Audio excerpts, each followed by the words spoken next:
अगर आप खर्राटे ले रहे हैं और आपके बगल में जो सो रहा है उसकी नींद कच्ची है, तब तो पक्का रात में 2-3 बार इस बारे में झगड़ा तो होता ही होगा।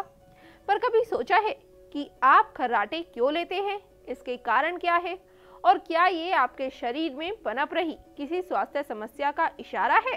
दरअसल आपके गले में कुछ टिश्यूज होते हैं, यानी कि ऊतक। जब कोई नींद के दौरान सांस लेता है और छोड़ता है तो गर्दन के सॉफ्ट टिश्यू में एक तरह का कंपन यानी कि वाइब्रेशन होता है। ऐसा होने पर खर्राटे की आवाज आती है। सभी लोगों में ऐसी ही प्रक्रिया होती है, लेकिन कुछ लोगों में इतनी तेज आवाज आती है कि खर्राटे साफ तौर पर सुने जा सकते हैं।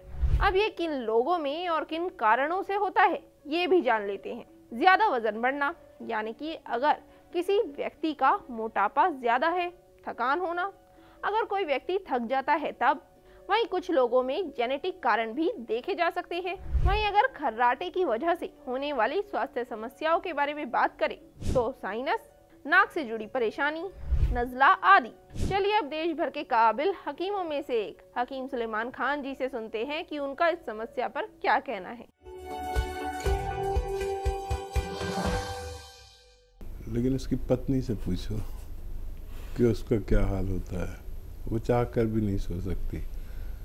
और खर्राटे हाँ कभी कभी आ जाना पेट की खराबी होती है, और हमेशा आना गले की खराबी और मोटापा की वजह, और भी नोज़ल प्रॉब्लम, नज़ले की वजह, बहुत सारी वजूहात होती हैं इन खर्राटों में।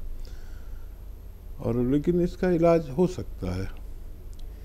जिसका वज़न ज़्यादा हो उसको वज़न कम करना होगा। जिसका जो सीधे लोग सोते हैं बिल्कुल चित, उन्हें चाहिए करवट लेकर सोएं। और जिनको नज़ला, खांसी, बलगम, छींकों का रोग है तो वो अपनी इम्यूनिटी बढ़ा लें। इससे खर्राटों में बेहतरी हो सकती है।